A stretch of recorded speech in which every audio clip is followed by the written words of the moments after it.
taxaw sa kaw doon sa lapataake ba benn xalaat politicien bu bandu la saña attaqué man sama yéene mooy baa doole bi ma nekkal ko gémmiñam noppam ak bëtam saa su ne may faacee mbébétam dàq mimétisme andi civisme heurte sa conscience ngir nga mën a demee ci bon sens man sama yéene mooy sama rap doon li jëlee ba peuple bi si yoonu ñàkk tàggat ko ba mu mën a dundee si li mu ñàkk wan ko nu muy jëfee ba benn marchand d'illusion du ko mën a bluffé.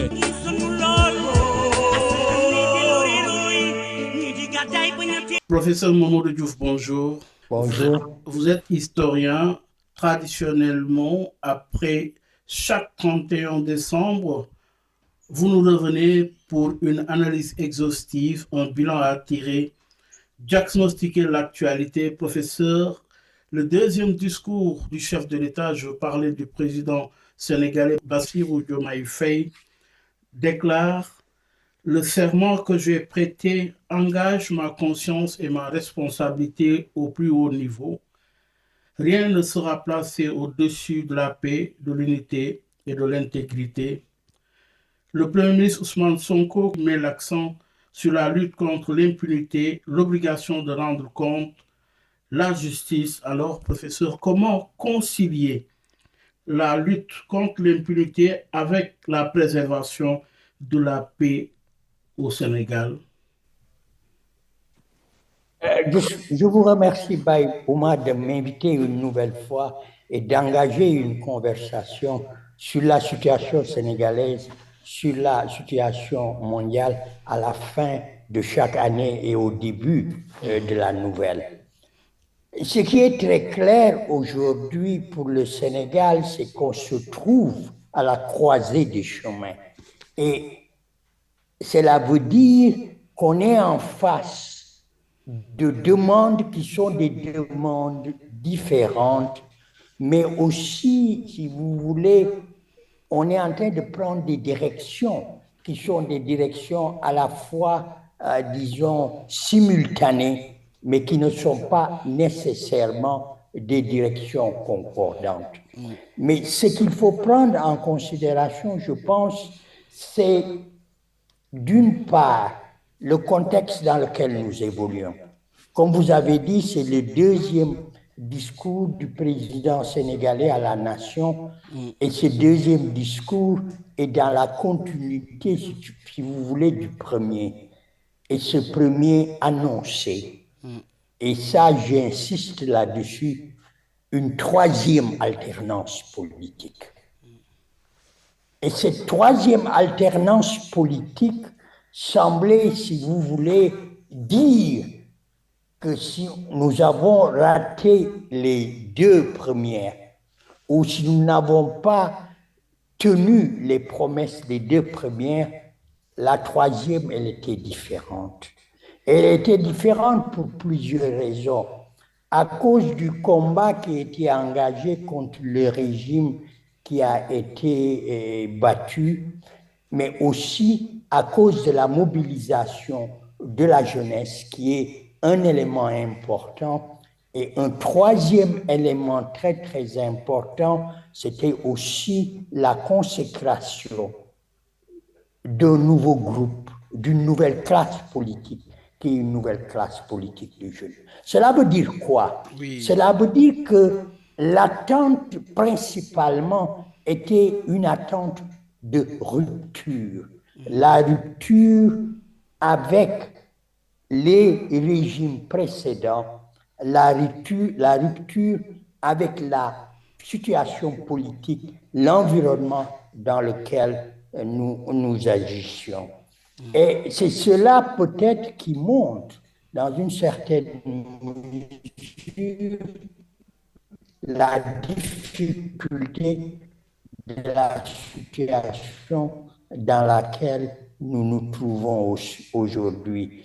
Et ce qui est intéressant de noter, c'est qu'il y a aussi la structure du nouveau régime et, disons, la manière avec des engagements très forts qui sont liés à la compromission. C'est pour ça qu'effectivement, on a bien vu que le PASTEF a refusé les gages. mais aussi pour éviter, si vous voulez, ce qu'on appelait la transhumance. Mais on est aujourd'hui en situation de voir que probablement cet engagement n'avait pas été parachevé. Et les tensions sont ces tensions-là, qui sont les tensions entre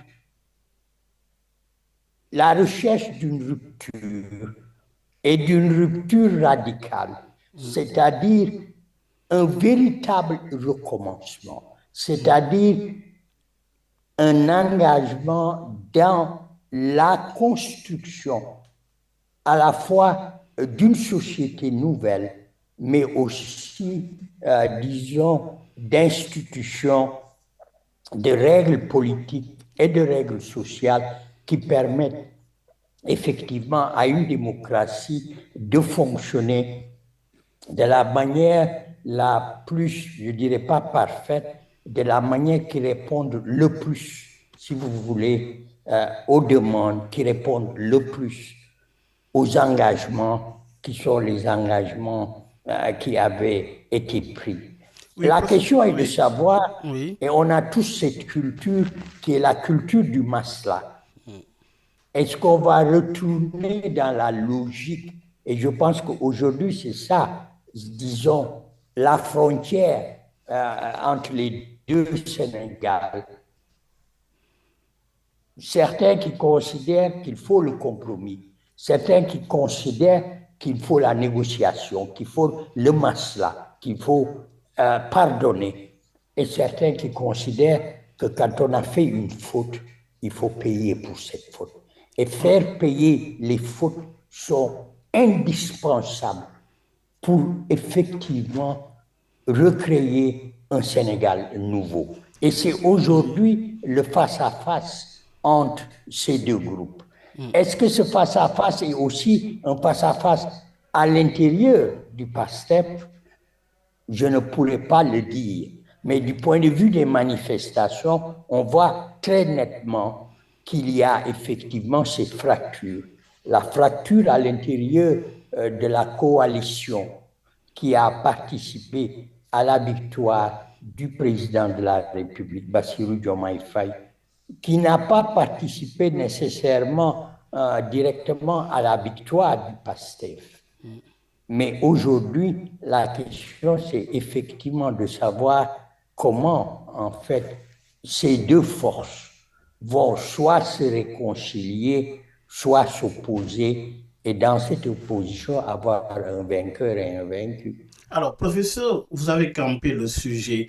Comment organiser ce face-à-face dans une perspective d'amélioration des conditions de vie des Sénégalais? Aujourd'hui, comment comprendre et relever le défi de la rupture dans une période de tension politique?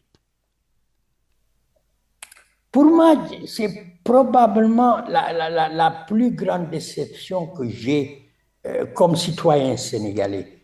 Pour moi, on était arrivé à sortir d'un moment extraordinairement difficile de crise, un moment où il y a eu des morts.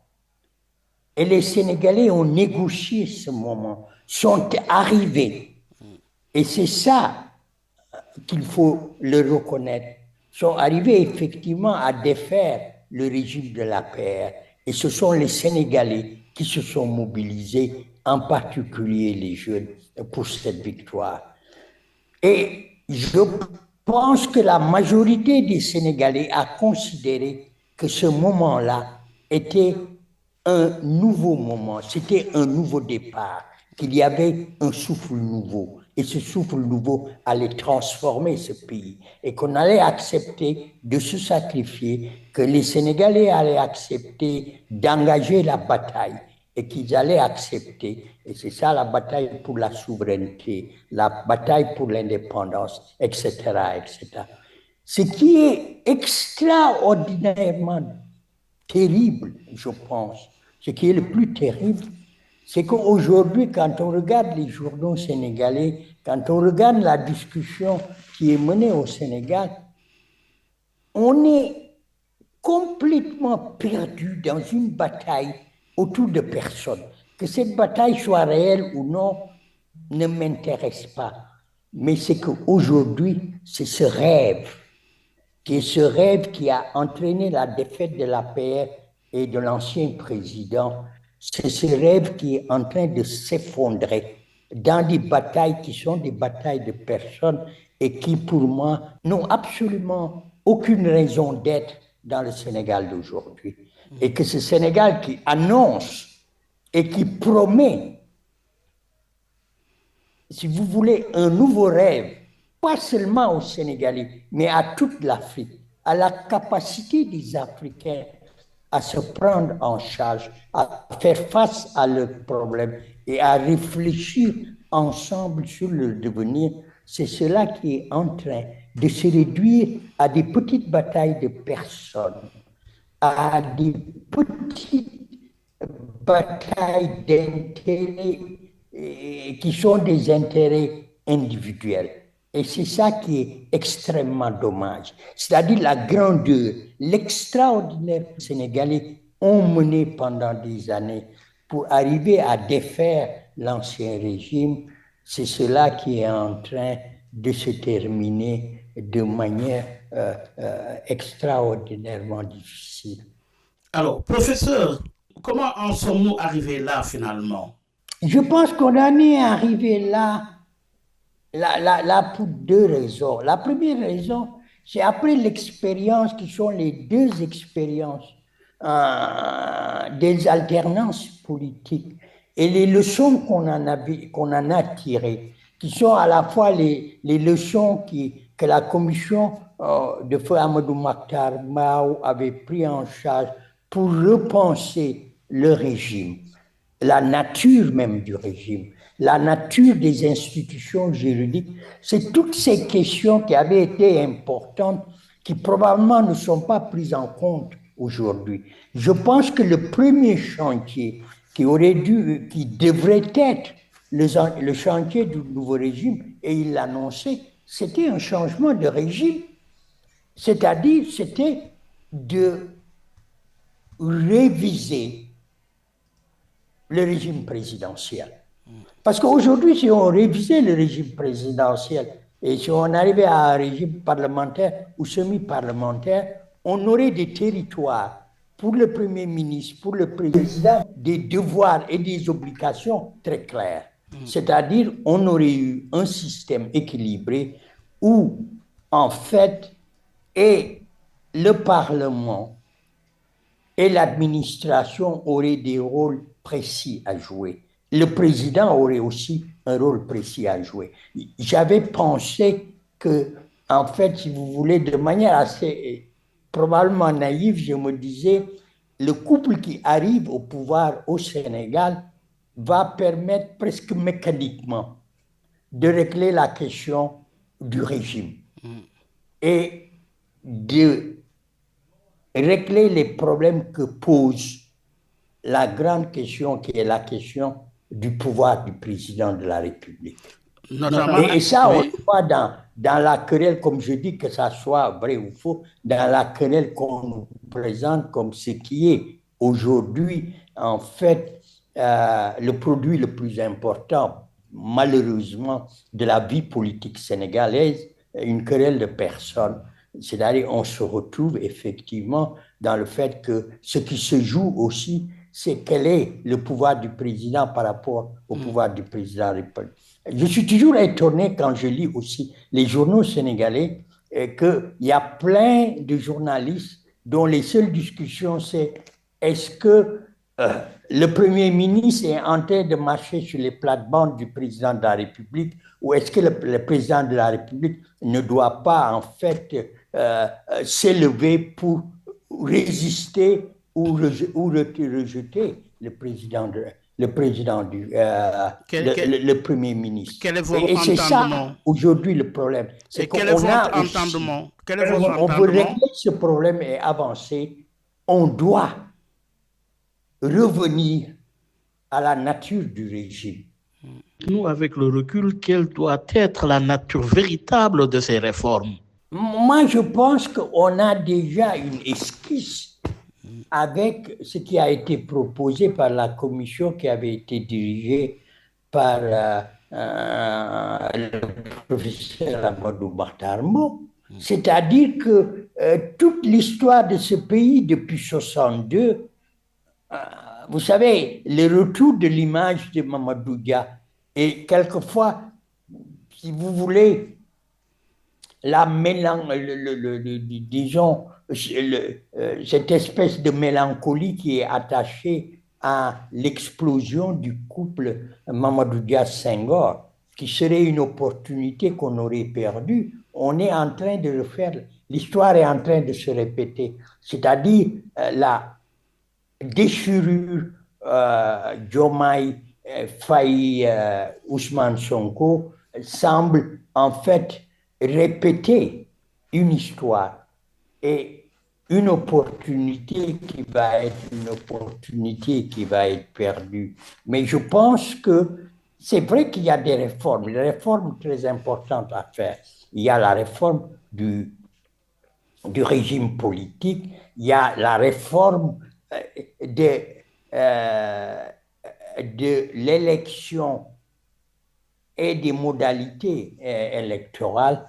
Il y a une réforme et une analyse très forte sur, disons, la représentation et les modalités de la représentation. Faut-il garder, en fait, les systèmes qui sont des systèmes de vote départemental, de vote sur liste électorale? Faut-il garder l'ensemble des principes qui sont les principes de l'administration des élections? C'est toutes ces questions qu'il faut se poser et qu'il va falloir se poser. Oui. Alors, professeur, il y a eu des consultations et les gens continuent à discuter sur ce qu'ils ont accepté ou non par rapport à ces.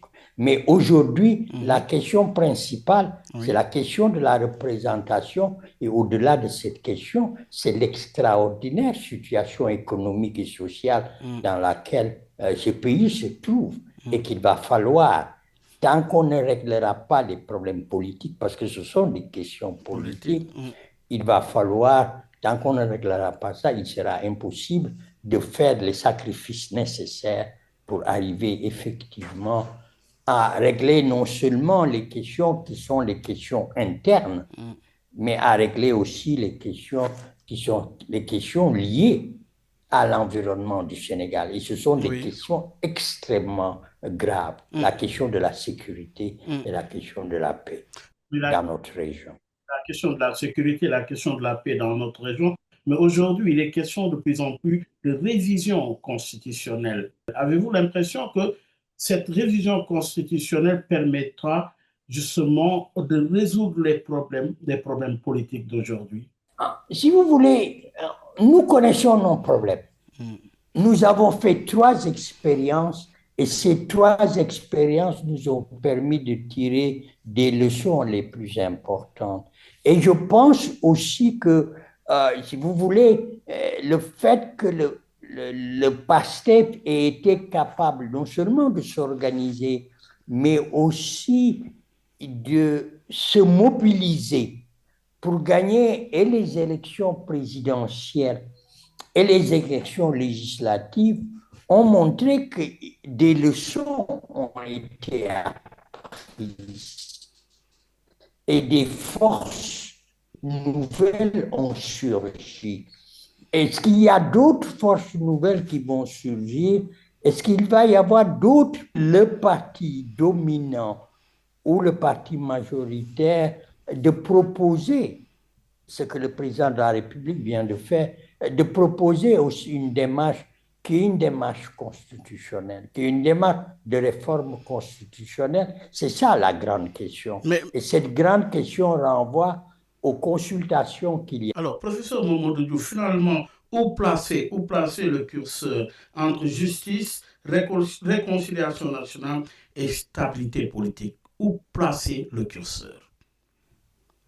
Vous savez,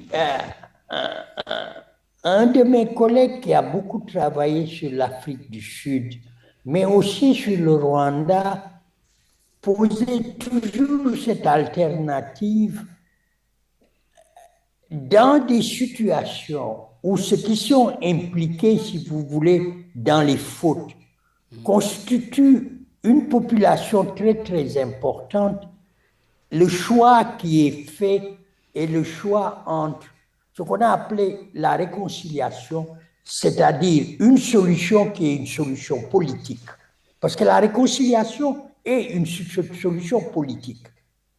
X a fait des fautes, mais dans la situation actuelle, pour éviter des fractures plus importantes, s'il confesse ses fautes, on peut lui pardonner. Et le deuxième cas, c'est les partisans de la solution qu'on appelait la solution juridique, la solution légale. Il a fait une faute, il y a des règles, il faut punir le fautif. Quelles que soient les situations politiques que ça peut engendrer. C'est-à-dire ceux qui prônent la solution politique disent que c'est pour éviter une crise politique plus profonde. Je veux dire, par exemple, ils disent au Rwanda ou en Afrique du Sud, après, disons, 94, ce qu'il faudrait faire, et c'est ça que les Mandela ont fait, c'est la réconciliation. Mais il y avait des gens qui étaient contre la réconciliation. Au Rwanda, cette discussion a continué, continue jusqu'à présent. La situation sénégalaise, elle est, si vous voulez, un peu différente. Elle est différente parce que c'est pas le génocide, c'est pas l'extraordinaire politique de l'apartheid. Alors. Donc l'idée, c'est de dire, faut-il que ceux qui ont fauté, ceux qui en particulier ont détourné les deniers publics, faut-il les faire payer? Les faire payer, c'est-à-dire les faire passer par le système judiciaire, les juger en respectant leurs droits et les punir. Et pour certains, cette punition, elle est importante parce qu'elle annonce la fin, la clôture de cette longue histoire de masla qui a dominé le Sénégal. Et c'est aussi la clôture des manœuvres qui sont des opérations de compromission, etc. Et c'est pour cela qu'il faut punir. C'est-à-dire, pour les tenants de cette thèse, on peut punir tout en fait, se réconciliant. Je veux dire, et que les deux ne sont pas nécessairement contradictoires. On peut payer pour la faute et être réintégré dans le système. Mais il est vrai que, et on le voit, en fait, la fin du régime de Macky Sall a très, très bien montré que l'un des traumatismes les plus forts de la société sénégalaise, c'est le traumatisme qui est lié à la corruption. Alors, vous avez parlé de compromission, vous avez parlé aussi d'un legs dans l'héritage démocratique sénégalais qui consiste à faire du masla aujourd'hui. Faudrait-il justement trancher, rompre pour un nouvel élan démocratique? Si vous voulez, c'est ça qui a été annoncé. Et l'attente des Sénégalais, c'est cela. C'est la fin de ce système généralisé de corruption, mais c'est aussi, et ça, les nouveaux dirigeants l'ont proclamé, c'est aussi la nécessité de punir les coupables. Ça semble avoir été les deux moteurs, si vous voulez, les plus importants du PASTEF. Et aujourd'hui, probablement, l'attente, c'est cela. Et c'est entre cette attente et cette machine qui semble continuer à tourner et qui devrait cesser de tourner. C'est cela, je pense, qui est en train de créer le malaise. Mais je le dis, le masla politique pose problème, parce que ce masla est une opération qui vise continuellement à sauver, entre guillemets, des coupables. Mais l'idée de trouver effectivement une réponse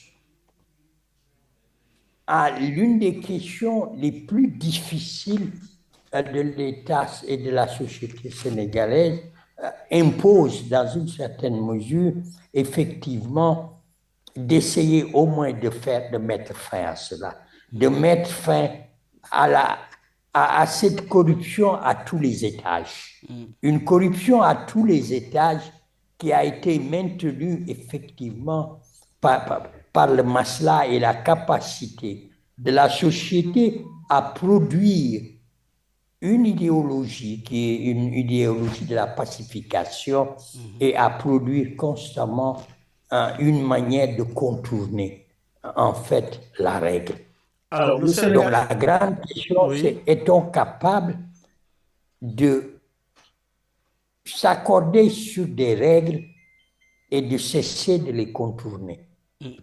Mais professeur Mamadou Diouf, aujourd'hui, qu'est-ce qui est important finalement? Est-ce ces divergences dont on parle au sommet de l'État ou les véritables réponses aux questions, aux préoccupations des Sénégalais? Qu'est-ce qui est urgent et qu'est-ce qui est important? Et quelle compréhension doit-on en avoir aujourd'hui? Il est très difficile d'en avoir une compréhension qui est une compréhension, si vous voulez, positive. Je veux dire, ces divergences au sommet de l'État, si ce ne sont pas des divergences qui pourraient être exposées publiquement. Moi, mon rêve, c'est d'avoir effectivement un président de la République et un premier ministre qui seraient capables de s'asseoir et dire on est d'accord sur ça, on n'est pas d'accord sur ça. Et on peut avoir une discussion autour des accords et des désaccords. Ça, c'est très clair. Mais que ça devienne une discussion qui est, disons, personnelle et des questions qui sont des questions d'intérêt personnel, ça, j'arrive pas à le comprendre. Et ça, je pense que c'est une chose qui n'est pas encouragée et qui ne va pas servir le Sénégal. Mais je répète ce que j'ai dit tout à l'heure, c'est aux Sénégalais d'imposer leur point de vue. C'est aux Sénégalais de montrer qu'après l'épisode post-Macky Sall, il y a un nouvel épisode, et cet épisode, ils vont laisser aucun politicien, disons, le confisquer. Que ce ne sont plus les politiciens qui vont décider, mais ce sont eux, les citoyens sénégalais, et ils en sont capables, et ils l'ont montré dans les 2 dernières élections, qui sont effectivement prêts à s'engager et à imposer aux politiciens les solutions qui sont les questions les plus importantes, les défis auxquels ils doivent faire face et qui sont les seules questions que les politiciens devraient prendre en charge. Et quelle orientation ces défis devraient prendre aujourd'hui? Quelle orientation? Mais c'est la mobilisation, les orientations au Sénégal, c'est la question économique, la question des jeunes et de l'emploi, la question de la santé, l'extraordinaire question de l'éducation, mais 2 autres grandes questions qui sont des questions de politique étrangère, la question de la sécurité dans la région du Sahel et de l'Afrique de l'Ouest, qui va avoir des conséquences terribles, si vous voulez, sur le Sénégal, s'il y a ces crises qui vont avoir lieu. Et l'autre grande question, et pour moi c'est la grande question à laquelle le président devrait s'engager, les 2 grandes questions, pour moi, pour le président de la République, et pour ce qui s'annonce déjà, le fait que le Sénégal va assurer la présence la présidence de la CEDEAO, c'est aujourd'hui que le président sénégalais, à cause de la situation sénégalaise, s'engage dans cette entreprise qui est de prévenir, disons, les crises et d'assurer la paix et la sécurité avec nos voisins. Cela est très, très important si on ne veut pas se retrouver dans une crise sahélienne où nous aurons à payer un prix très fort. La deuxième grande question pour moi, c'est la question du CFA et la question de la monnaie régionale, où il y a un énorme travail à engager pour savoir de quelle manière il faudrait assurer une monnaie régionale avec ou sans le Nigeria au départ, ou bien avec le Nigeria, mais qui permettrait de régler définitivement la grande question qui est la question de la souveraineté monétaire. Donc, il y a le travail à l'interne. Et ce travail intérieur, je pense que les citoyens devraient aujourd'hui, pour éviter les dérives, les prendre en charge et encadrer les politiciens.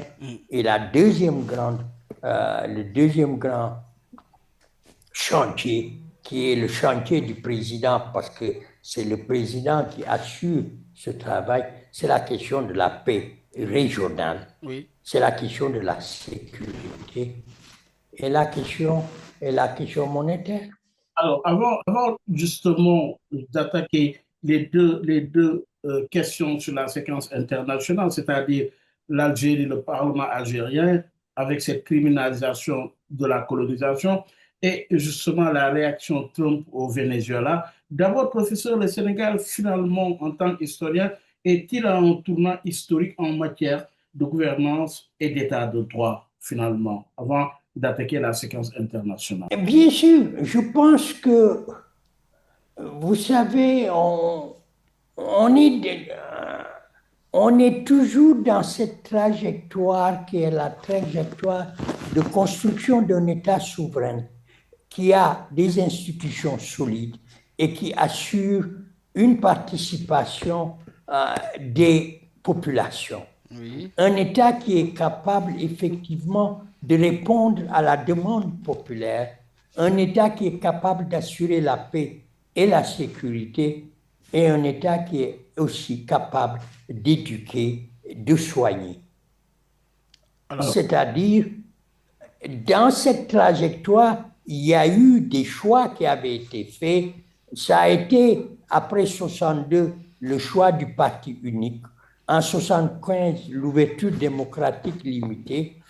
Et l'arrivée au pouvoir de Diouf et, disons, la démocratie dite intégrale, etc., etc. Ce travail a été un travail où les populations sénégalaises, les citoyens sénégalais, ont continué à se battre pour assurer effectivement un environnement politique, un environnement social, économique qui est susceptible de répondre à leurs besoins. Et je pense que l'une des grandes réussites du Sénégal, c'est sur cette longue trajectoire de plus de 60 ans, d'avoir été capable de trouver des solutions qui étaient certes des solutions partielles, mais qui permettaient et qui a permis au Sénégal d'être un État qui, entre guillemets, respire, où les citoyens ont été capables de s'aménager des espaces qui étaient des espaces effectivement de liberté, des espaces d'autonomie. C'est-à-dire que les Sénégalais ont constamment été capables de desserrer l'étau d'un État qui était un État autoritaire et violent, même si à certains moments, cet État a été totalitaire et violent. Ça veut dire qu'aujourd'hui, il faut encore continuer. Le travail n'est pas achevé. Mais justement, et c'est ça le grand débat. Et si on ne pousse pas plus loin, si vous voulez, les résultats de cette dernière phase qui est passée à moins de 2 ans, on va reculer. La grande question, c'est ça. Faut-il pousser ou reculer? Pousser ou reculer, le temps nous édifiera certainement, professeur Mamadou Diouf, mais aujourd'hui, par rapport à ce qui se passe en Algérie avec le Parlement, que signifie pour vous la volonté du Parlement algérien de criminaliser la colonisation? Est-ce un symbole sur le plan politique? Quelle analyse en faites-vous? En fait, si vous voulez, l'Algérie est en train de prendre un peu le devant de quelque chose que l'Union africaine elle-même est en train D'expérimenter? d'évaluer, si vous voulez. C'est l'idée qu'il faut effectivement retourner et réévaluer à la colonisation et les conséquences de la colonisation. Et comme vous le savez, la dernière phase coloniale a été des grands massacres de la colonisation, ont été des massacres qui sont arrivés à la fin de la Seconde Guerre mondiale. Oui. Tiaroy Oui. est un des cas, Sétif en Algérie est un des cas, ce qui est arrivé au Maroc est aussi un cas, et c'est arrivé à Madagascar jusqu'en Indochine.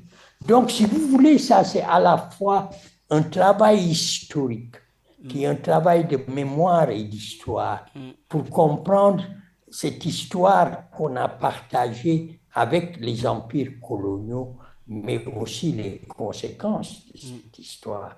Et cela veut dire aussi que retourner à cette histoire, et c'est pour ça que c'est important, c'est à la fois parler de réparation, que ce soit des réparations morales, que ce soit des réparations financières ou économiques, mais c'est parler à la fois de réparation pour les pays et de réparation pour les individus. Alors, ce sont ces questions-là oui. qui sont aujourd'hui devenues des questions importantes, et ces questions sont devenues des questions importantes parce qu'elles sont en train de participer à la construction d'une conscience historique et d'une conscience politique au service de la souveraineté et au service de la cohésion nationale. Professeur, cette initiative peut-elle créer un précédent pour d'autres pays africains, y compris le Sénégal, par exemple? J'ai dit que ça va certainement être une initiative de l'Union africaine. Bien sûr que ça va avoir lieu. Et ça, vous savez, c'est quelque chose qui est en train déjà de se passer à l'intérieur des communautés ou à l'intérieur, si vous voulez, à l'intérieur des États. Vous savez, il y a plusieurs années, les Allemands ont été forcés de reconnaître le massacre des Herero dans ce qui est devenu la Namibie, le sud-ouest. Et très certainement, dans beaucoup de pays où il y a eu ces violences, il va bien falloir à ce que les anciennes puissances coloniales, les anciens colonisateurs reconnaissent le travail,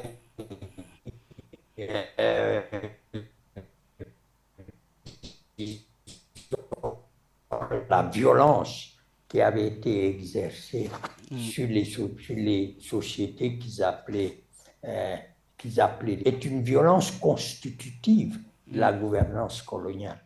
Alors, professeur, un autre sujet qui défraie l'actualité internationale, c'est justement l'intervention de Donald Trump sur le Venezuela. Comment analyser la récente prise de position? Beaucoup parlent d'intervention de Donald Trump concernant le Venezuela. Le cas d'actualité, mais Trump a déjà bombardé l'Iran, Trump a bombardé le Nigeria, et Trump s'était mis à bombarder les bateaux considérés comme transportant de la drogue, disons, dans la mer des Caraïbes et dans le Pacifique, dans l'environnement du Venezuela, de la Colombie, etc. Il y a deux choses qui me semblent très, très, très importantes aujourd'hui. La première chose, c'est que, si vous voulez, l'idéologie militariste et interventionniste américaine reprend du poil. et qu'aujourd'hui, il y a cette espèce d'unilatéralité, de refus extraordinaire de considérer la loi internationale en termes d'intervention.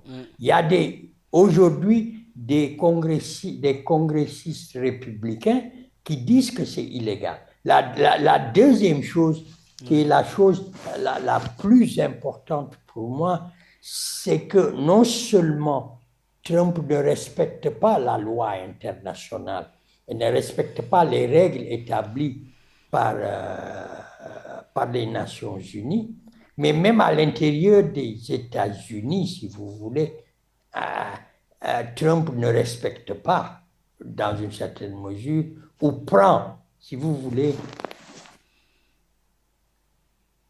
des libertés avec les règles qui sont les règles qui imposent à l'exécutif américain d'adopter une démarche qui respecte, qui respecte le droit. Peut-on parler d'ingérence? Aujourd'hui, il dit que c'est le pays le plus puissant au monde et à partir de ce moment, ce pays va utiliser sa puissance. Peut-on parler d'ingérence américaine dans certaines régions du monde aujourd'hui? Bien sûr, on peut parler d'ingérence américaine en se référant uniquement à la loi internationale.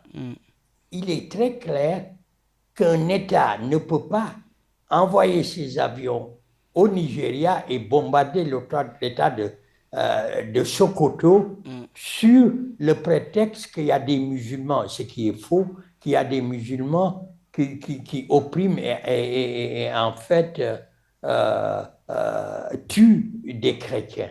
Alors, professeur, une dernière question. Dans un monde marqué par des tensions internes et internationales, comment les États peuvent-ils défendre la justice, la souveraineté et la paix sans tomber dans l'autoritarisme, comme on le constate, ou dans l'ingérence?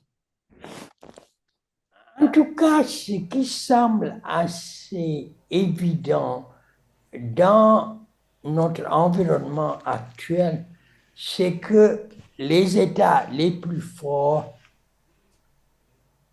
ont décidé de ne plus nécessairement respecter les règles qui sont les règles qui organisent l'ordre international. La Russie a attaqué l'Ukraine et jusqu'à présent, la guerre continue et une guerre effroyable.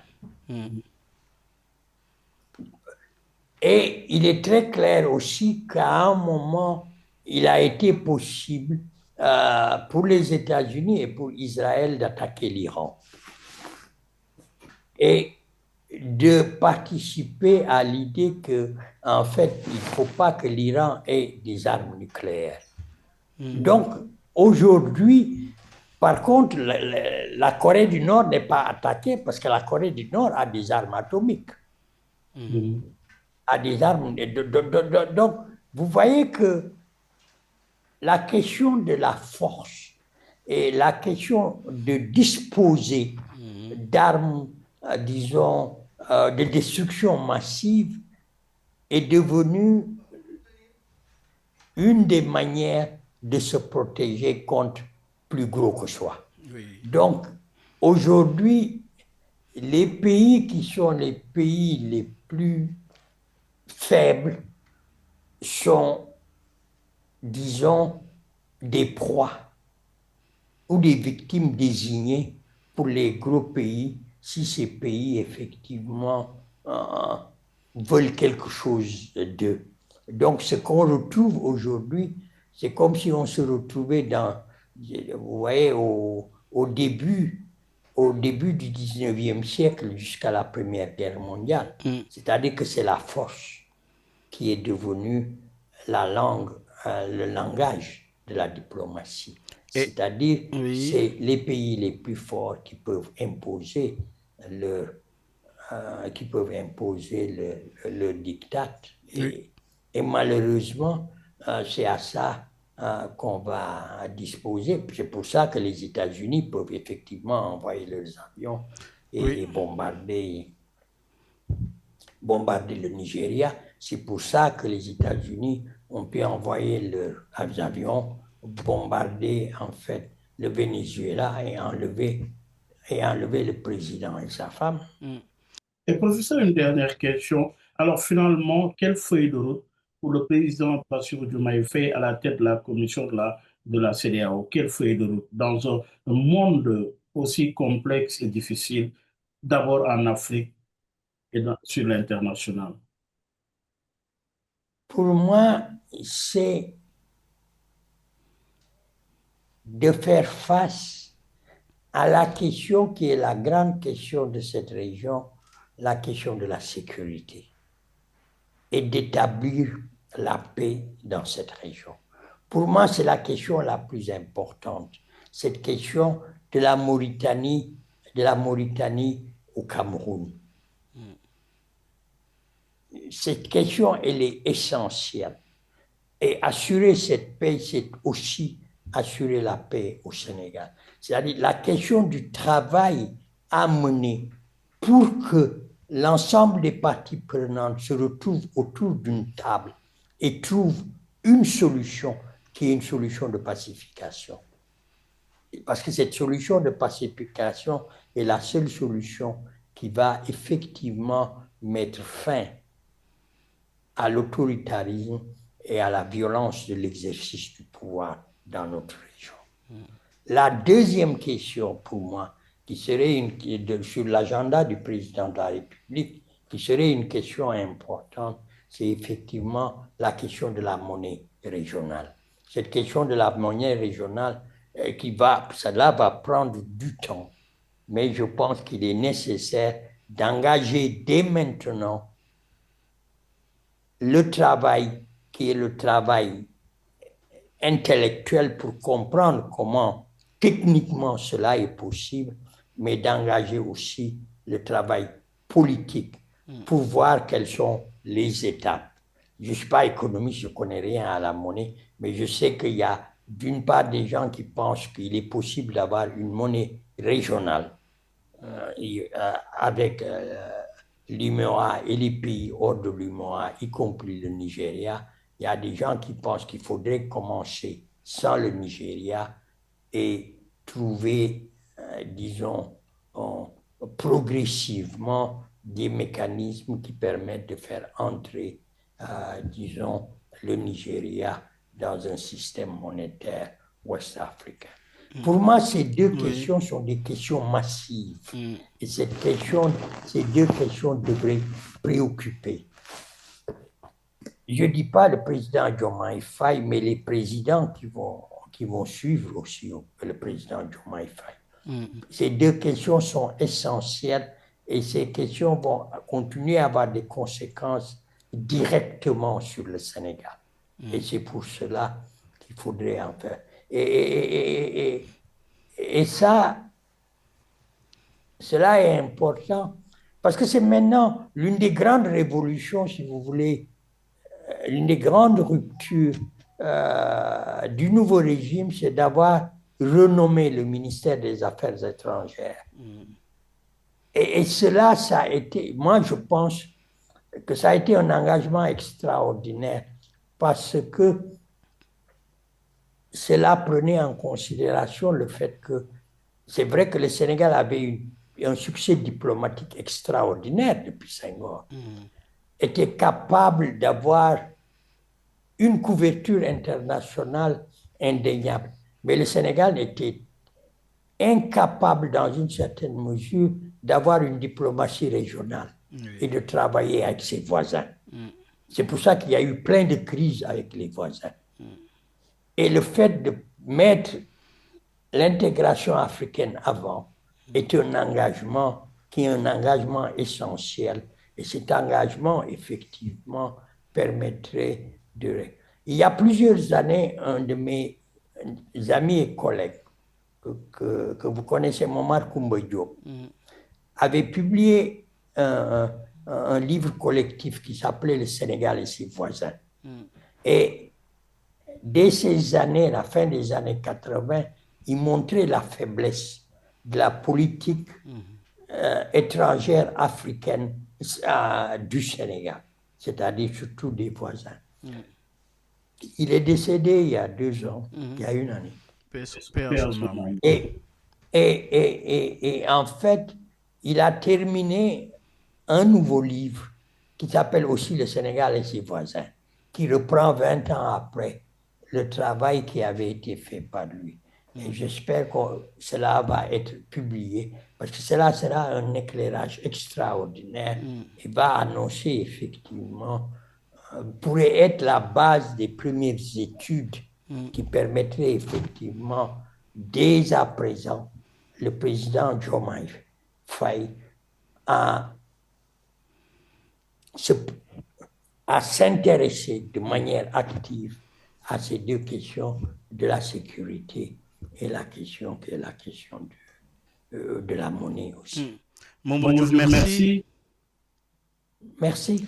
Ça a été encore une fois un plaisir énorme d'ailleurs pour ce cours rétrospectif de l'actualité, justement. Meilleurs vœux pour une excellente année 2026, réussite, santé et bonheur total. Merci encore une fois, professeur Mamadou. Merci à vous et à vos collaborateurs. Merci beaucoup, mesdames, messieurs. Merci de nous avoir suivis. Rendez-vous dimanche prochain avec un autre invité également. Gardez l'écoute. Vous êtes sur la 98.5. Vous y êtes et vous y restez cette fois-ci dans le cadre de Dianobi avec El Hadji Malick Ndiaye et son invité, mais aussi nos encouragements à l'équipe nationale. Pour ceux vous aimez le football, avec cette belle victoire du Sénégal sur le Soudan par 3-1. Le football avec l'équipe du Sénégal qui a gagné 3-1 et qui passe en quart. Souhaitons leur bonne chance pour la suite. Oui, moi, je leur souhaite bonne chance aussi. Merci beaucoup. Félicitations. Très bien. Et à dimanche prochain. Au revoir. mbow yu may mbow sa kaw doon sa lapataake ba benn xalaat politicien bu bandu la saña attaqué man sama yéene mooy baa doole bi ma nekkal ko gémmiñam noppam ak bëtam saa su ne may faacee mbébétam dàq mimétisme andi civisme heurte sa conscience ngir nga mën a demee ci bon sens man sama yéene mooy sama rap doon li jëlee baa peuple bi si yoonu ñàkk tàggat ko ba mu mën a dundee si li mu ñàkk wan ko nu muy jëfee ba benn marchand d'illusion du ko mën a bluffé